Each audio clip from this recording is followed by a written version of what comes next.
Right, can you, yes, I can hear myself now. We've got tonight this special meeting to determine 2 applications, but first of all, are there any apologies for absent we need to record? Through you, Chair, we have apologies from Councillor Dermot Murphy, Councillor Laura Melstrom, and Councillor Neil Buttle is her substitute. Thank you, Neil. And any further apologies members wish to record? No? I'm just wondering about Councillor Hughes. I've got a feeling that he might have some kind of interest, but I don't know. Can I give his apologies? Yes, yeah, okay. Are there, in fact, moving on to interests, is there anything anyone wishes to? Councillor Dobbs. Yes, non-pecuniary. I'm a member of the Ashbourne Reborn Programme Board. Thank you, Peter. Stuart? Likewise, Chair. Thank you. Now, in terms of public participation, we do have tonight Kevin Parks. Welcome, Kevin. Kevin is Head of Professional Services at Derbyshire County Council. And is it appropriate, Chris, at this point if we invite Kevin to address the committee? I think, Chair, that's at your discretion, or whether you wanted the officer presentation first. And then Kevin. Yeah, so it's up to you. Is that okay for you, Kevin? Lovely, thank you. So let's then move to applications for determination, and the 2 pertain the marketplace, Victoria Square, Ashbourne, and the first pertains variation of condition 2 of planning application, which is there in front of members, various proposed works at Marketplace and Victoria Square, and the case officer has been Edward, and I'll invite you then, Edward, please, to kindly take us through. Thank you, Chair.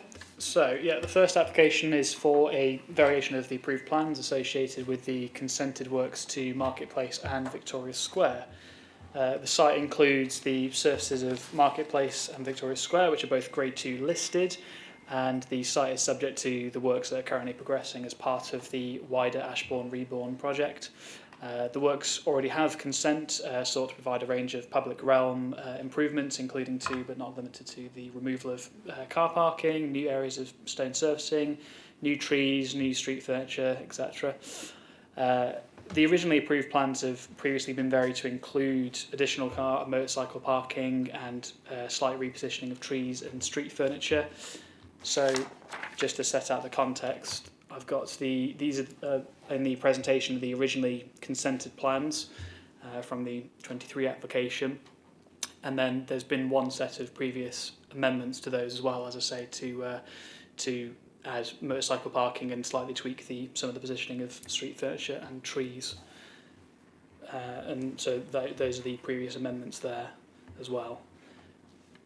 In terms of the current set of changes to the approved plans before members tonight, it consists of the following. So there's a second disabled parking bay in place of a non-disabled bay with the relevant demarcations, splitting the motorcycle parking bay into 2 smaller bays, adding an electrical cabinet to provide a power supply for events, adding additional bollards to the north and south of the monument, a revised bench and cycle stands around the perimeter of the main marketplace square, replacement parking signage, and some small modifications to the curbs and paving, and the inclusion of an additional eco drainage channel. These changes also facilitate the implementation of the hostile vehicle mitigation strategy that was approved in principle earlier this year. So these modifications, when taken together with the previous amendments, do increase the amount of modern equipment that's going to be installed onto these listed surfaces, so there is going to be some impact associated with it, but as per the previous sets of applications, these have to be balanced with the public benefits of the scheme. The District Council, when granting the original consent, found that the public benefits far outweighed the potential harm, and it's considered that these proposed amendments, in consultation with the relevant bodies, including the conservation officers, they're all satisfied that the proposed amendments, taking into account these and the additions that have previously been added, any impact that could be associated with them is still far outweighed by their public benefits in terms of helping to deliver the Ashbourne Reborn scheme, implement the HVM strategy, and just deliver better public realm improvements in effect. So it's on that basis that the recommendation for approval is brought forward. The only other thing I'll add is that the recommended conditions that are set out in the officer reports reflects the latest set of conditions that have been carried over through the previous variations and discharges, and there are other pending condition applications ongoing at the moment as well. So it may well be the case that that subject to receiving the to consent, those discharge conditions may well be integrated into this decision notice as well. But all told, that's the application. That's the recommendation for approval on the varied approved plans. Thank you. Thank you, Edward. Kevin, would you like to come to the speaker's desk, please? And it's the right-hand switch to press. On this occasion, is Kevin limited to 5 minutes. to 5 minutes? I won't be 5 minutes. Okay. Whenever you're ready, Kevin. I think you want the left-hand button. There we go. Okay, this is the variation to condition 2. So thank you for the opportunity to address the committee. My name's Kevin Parks, as I've been introduced, for Head of Professional Services at the County Council, and the applicant for this and the subsequent variation of the condition for the application for tonight's agenda. As members of the committee may be aware, Derbyshire County Council is the lead delivery partner for the Ashbourne Reborn Highways and Public Realm scheme, which includes works to improve public spaces within the town, including the Marketplace and Victoria Square. A key aim of the project in the Marketplace is to reactivate this public space, enabling more community events and activities to take place and increase the town centre footfall. Under the existing consent, new parking arrangements, both car and motorcycle bays, new trees, signage and contemporary style and benches, bollards, cycle stands are included within the approved layout and design. Following comments from the Derbyshire Police and subsequent specialist advice, required modifications included hostile vehicle mitigation measures and other amendments identified as the Ashbourne Reborn scheme has evolved. A street furniture materials palette, including stainless steel bollards, powder coated steel timber benches, was approved as part of the original scheme in November 23. To note, this variation of this condition application proposes further street furniture of a similar type to that previously consented. Other amendments to the listed surface include a second disabled bay in the Marketplace in place of the non-disabled bay, supported by the quality impact assessment of the final scheme design, retaining the overall same number of car parking bays as the original consented scheme. Minor amendment to the layout of the motorcycle parking bay with the same surface treatment proposed. The addition of electrical cabinet providing power supply for events, replacement parking signage, drainage improvements, other minor modifications in keeping with the original design principles, wider Ashbourne Reborn scheme. The reinstatement of the listed surface will follow the same method as per the approved discharge of condition submission. The proposed variation to condition 2 seeks to update the consent with the latest plans. From a review of the planning officer's report, it appears that no objections or representations have been received. The proposed amendments are supported by the District Council's Regen team and have been subject to consultation with the District Council's Conservation Officer prior to the submission. The application is consistent with the advice received. I trust the committee has sufficient information to approve the proposed variation before them this evening. Thank you for your time. Thank you very much for outlining that, Kevin. We're going to move into questions in a moment. Would you be comfortable, just in case any questions did arise to perhaps assist members? Thank you very much. So, members, in our normal way, it's open now to questions. If there's anything specific at this point you'd like to ask Edward or Kevin. If there are no questions on this occasion, we've two Ashbourne councillors. Are you confident in the officer recommendation? I'd like to move into debate, Chair. Right. If we're moving into the debate, would someone either... Thank you.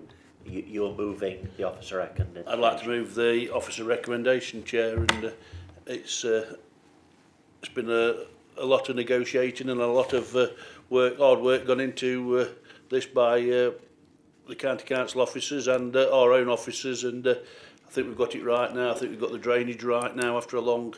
It's been mucked about with quite a bit, the drainage has, and I think it's the right outcome now, so I'd like to move it, Chair. Thank you. Thank you, Councillor Lees. Councillor Dobbs? Happy to second, Chair. Thank you. Any comments at all from members? If not, it's been moved and seconded that we support the officer recommendation. All those in favour, please show. And that appears to be unanimous. Thank you. So we move to the second application now. Variation of condition 10 of planning application, which is noted, various proposed works at the marketplace and Victoria Square. So again, Edward, if you'd take us through this second one, please. Are you happy to just remain? Yeah, that's fine. Thank you. Thank you, Chair. Yep. So I won't bore members with the site description again, but so this application specifically relates to the variation of what was the original condition 10. So that condition at the time and as existing reads, prior to the commencement of works within the root protection area of the retained tree, details of its protection and how the gaps between the surfaces will be treated and services provided so as not to prejudice the health of the tree shall be submitted to and approved in writing by the local planning authority, and then the works would need to proceed in accordance with those approved details. So the application here sets out that upon further inspection of the existing maple tree, it's been considered that its health is at risk and the best course of action is for it to be replaced. As such, it would no longer be possible to comply with the existing condition 10 wording, which currently requires measures to retain the existing tree. So it's proposed to amend the wording of the condition to seek details of a replacement tree and any associated schedule of works to the hard surfacing beneath it in order to facilitate installing the replacement tree. So obviously in terms of installing a new tree, it's going to involve also installing a root containment system, which has been looked at in discussions with our tree officer, who, as I understand it, is happy in principle with the indicative plans that have been set out. That's one of the initial diagrams setting out the potential root containment system. So both the tree officer and conservation officer are happy that the proposals in principle would not have any further impact on the listed services beyond over and above what's already been approved. And in any case, the public benefits, for what it's worth, are still outweigh any existing impact that it would have, because it would enable the root containment system would better enable the retention of a new tree in that location. So it's proposed to have a Warpulston, if I'm pronouncing that correctly. It's similar to a maple tree in its place, and it's proposed to incorporate that root containment system below. And the conditions proposed reflect that they'll have to submit further details. It's been flagged by the archaeology officer that they'll have to provide an update to the written scheme of investigation just to make sure that covers off the additional works that are proposed. But aside from that, there's been no concerns raised about the proposals, And as per the previous variation that was submitted, the conditions that are within the report reflect all of the previous variations that have been made to date, and then seek to provide details of this scheme instead. So overall, it's recommended that that's approved. Thank you. Thank you, Edward. Mr. Parks, would you kindly perhaps at this point? Yep.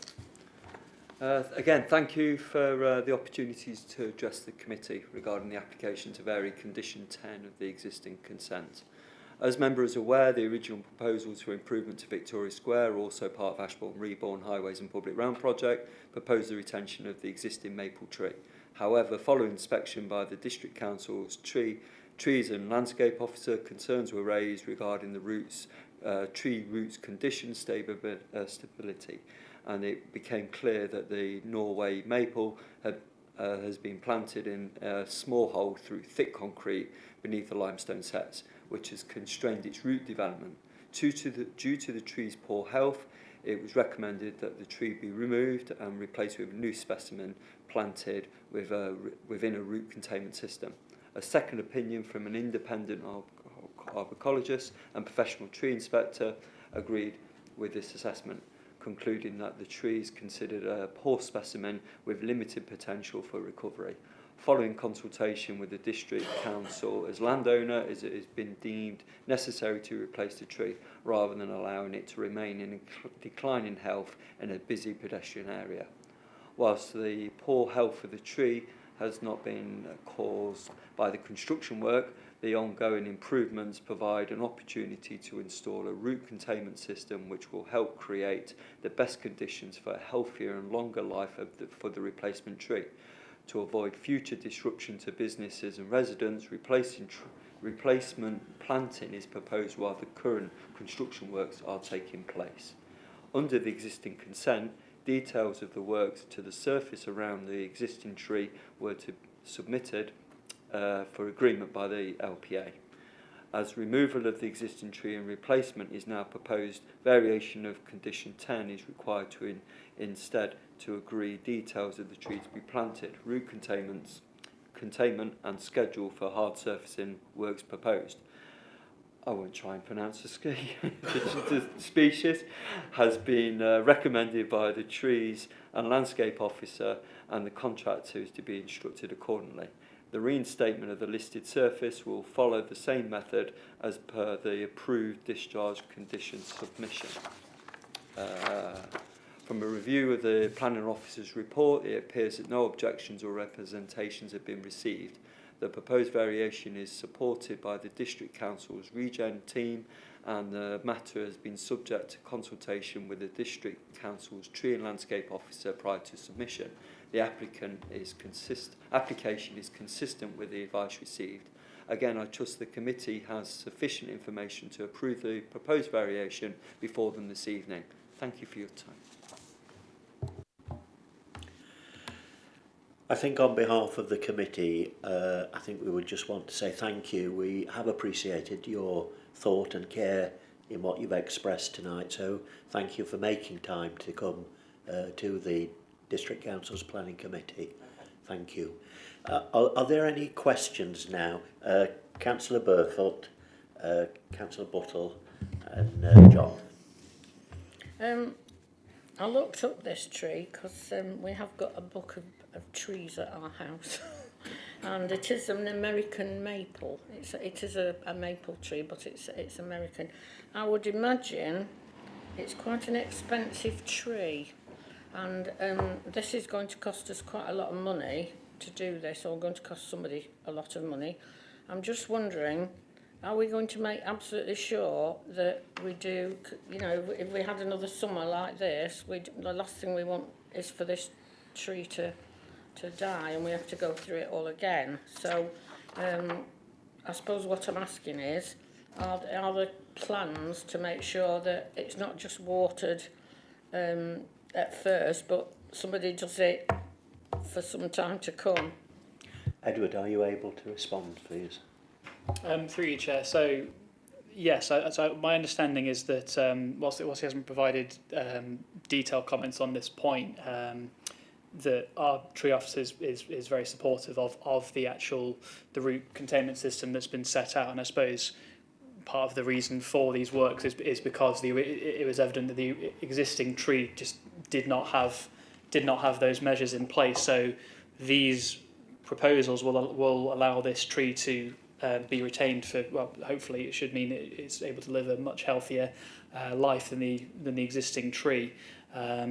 Whilst I can't comment on the costs associated with it, but as I understand it, it will just enable that tree to definitely be retained, and then once it's installed, it'll be part of our estates, and then it'll be down to the landowner effectively to maintain it as part of their collection of trees. So that's my commentary on it. Thank you. Any further comments, Sue? I can answer. Okay, yes, please. Thank you. As far as I know, the tree is being donated by the contractor as part of their corporate social responsibility. I've seen it's a good size that's been proposed, yeah. Mm. Excellent. Neil? Thank you, David. When I read condition 10 in 2.2, it seems that we're meant to be looking after the health of this tree, and then we're cutting it off round about at the base while we're then replacing it. And we're going to be doing that before the plans are presented to the planning committee. So it's a bit of a fait accompli anyway, isn't it? Like, you've already cut it down, and we're planning on digging a hole and putting some stuff in, and I'm absolutely fine with that.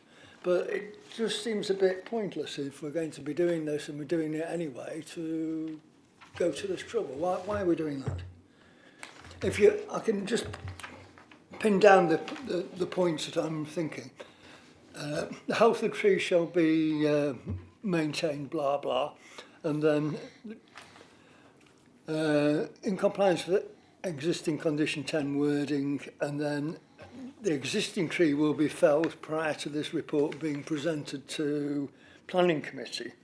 Removing this existing tree does not require listed building consent. So either it does or it doesn't. What is it that's requiring listed building consent here with this condition 10? Edward, thank you. I need someone to be away on their microphone.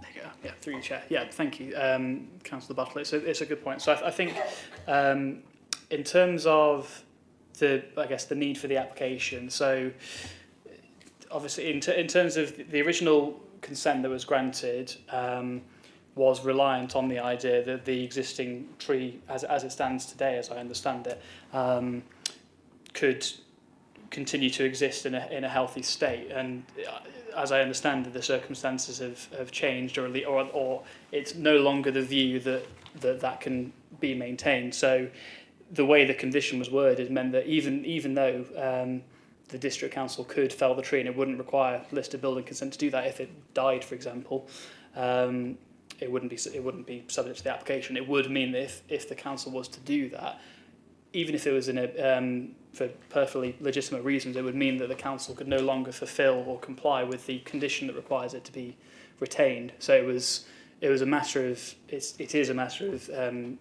if that tree has to be felled effectively due to lack of health or it dies, then as I say, the council can't comply with the condition, and if it wants to replace it, that's not covered within the scope of the condition as it was worded. So that is the purpose of the variation. It's to allow for that replacement to take place. And whilst there has to be the additional works to the surface have to be factored in, there are some notable benefits in terms of installing a better sort of root containment system that will enable a new tree to have a better life, and then can hopefully avoid the same circumstances in the future. So that's the purpose for why this has to be done. Thank you. I do agree. Like, we're in the situation, and now I understand why we're doing what we're doing, because we have to. And I very much like the idea of giving a new tree a good chance at life, and that's fantastic. When we're doing that, are we going to be putting sort of permeable paving around it, or is it just yet more of the same, do you know? Through you, Chair. So the final details of the works to the hard surface are to be confirmed effectively. So I can't put that down in or speak to the exact schedule of works at the moment, because those going to come in or can come in at a later date for our consideration. But my understanding is it will form, part of a tree pit, so it'll have an initial or an immediate section of effectively, softer landscaping, and then that's within the listed surface. Thank you very much. Look at it as ready for replacement, I guess. Councillor Boynton. I'm just a little bit concerned that there's no mention of size of this tree that's replaced, and I wonder if we can perhaps add, as part of the conditions, a minimum size for it. I don't know the size of this particular type of tree, but I'll take on board that the contractor is providing a tree, but it could be a very, very small twig kind of tree to replace what I believe is quite a mature tree there at the moment in time. So can we add that it needs to be a suitable size, a mature tree to some degree? I appreciate it's going to cost quite a lot of money, but when you bear in mind the amount of money that's being spent on this project, I think it needs replacing with a more mature tree than what it could be replaced with. John, I'd like to actually bring in Kevin Parks, please. I've got a photo of the proposed specimen on the laptop. I think from memory it's about 3 or 4 metres tall. It's a fair tree. It's no sapling. Okay. Yeah. No. It gave me some comfort when I saw it, because I had the same concerns as you did. So what was being presented, I was like, no. And I think that's been passed to the district's county tree officer for approval as well. Yes, as long as we know what we have in there, and obviously it has been considered, but it's not been put down here, so I obviously wasn't aware and thought it needed raising. Yeah. Councillor Lees. Thank you, Chair. Just for Neil's point of view that he made, that the tree is still in situ at the moment. It were this morning, unless I saw things. Yeah, it's still there. Yeah, just it hasn't gone. It hasn't been cut down. It's still there. Yeah. When the papers had to go in, that was the plan. Is the just a little small question? There's nothing on the pictures or anything. Is there any protection going around these trees until they get established, Kevin, at all?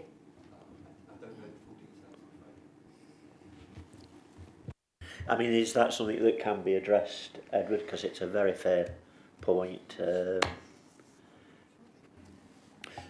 Through you, Chair. So, I mean, in terms of I suspect it perhaps slightly falls outside of the scope of the application in terms of what needs to be assessed, I guess, for the purpose of this, which just relates to the listed surfaces in a way. So, in terms of, and I'll actually bring this back to the point about the size of the tree. Technically, I mean, it sounds like we do already have an understanding of what the size of the tree will be, and we do have, whilst we don't prescribe what the size would be, we do get to the details of it need to be provided with us at that stage. So we do still get the final chance to approve the size and species of it as well. So we'll still get to choose that. So if county decides to turn around and offer a sapling instead, we have some control over that.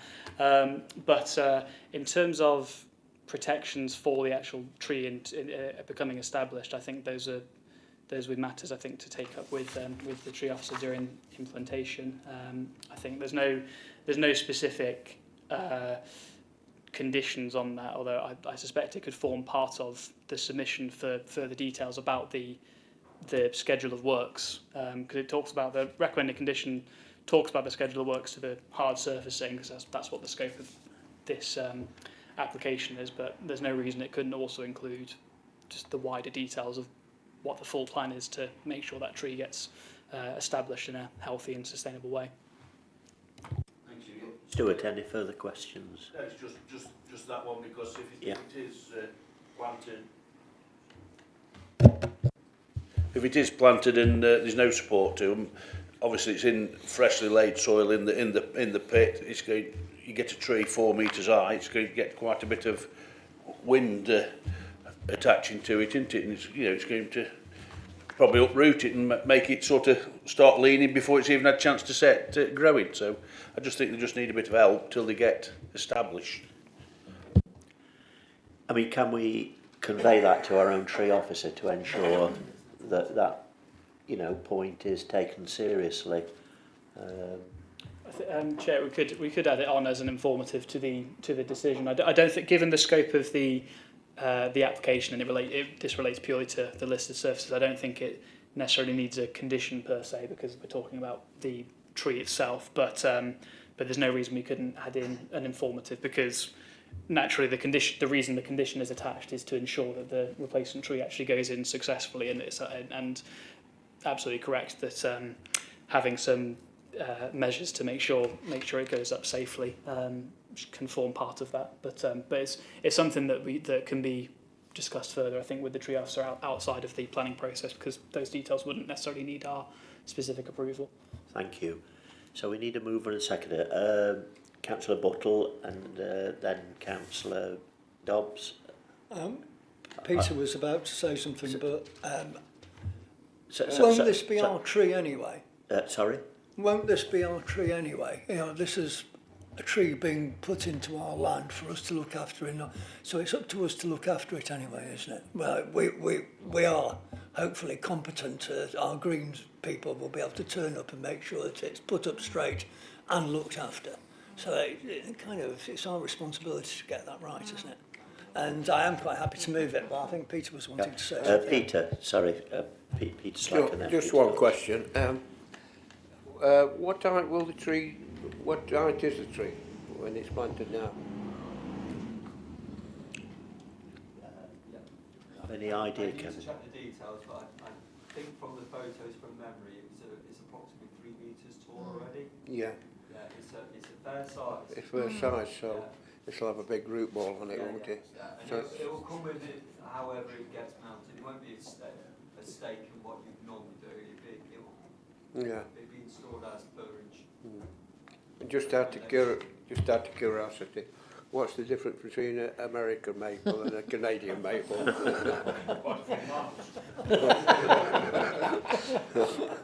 No idea. Yes. Thank you. Councillor Dobbs.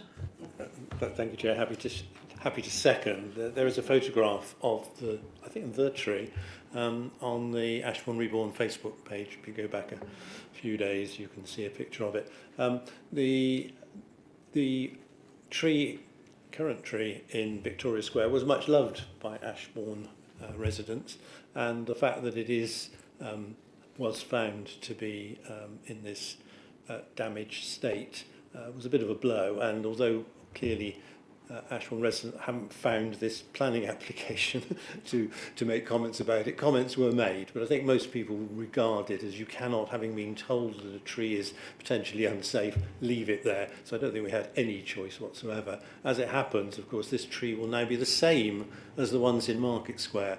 So there's some uniformity of design there, and I believe it's a very attractive tree, even if, as you say, it might be quite expensive. And I think we can rely on Giles and Laura, who are sort of heading up from the council's point of view this project, to make sure that it does stay there and stays alive.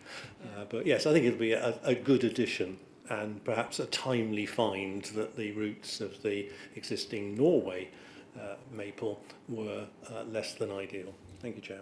Thank you for those comments, Peter. Councillor Lees.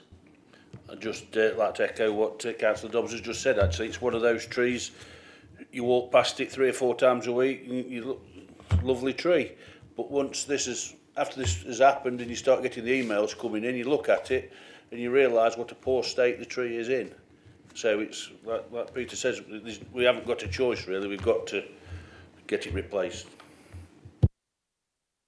Councillor Edwards. Yeah, I was just going to say, is the situation a fait accompli? Is it too late now to preserve the tree that's there? Because the consensus of opinion on Facebook is that it's a matter of convenience for the. No. Okay, thank you. Does any other member wish to comment? I'd just while like to we've got comment a motion? on Nigel's comment there. I mean, myself, Peter, we've all looked at this tree and the upper branches are rotten or rotting, and so are the roots. So it's gone past point of return, basically. And it's only been from the report, from the tree officer's report, 2 reports both said that it was getting dangerous. In my opinion, what I've led to believe anyway. Right, members, it's been moved and seconded that we support the officer recommendation. All those in favour, please clearly show. And that appears to be unanimous. And on that, I will conclude the meeting. Thank you. And thank you very much. What are we going to do for next 2 hours? Good job, Paul.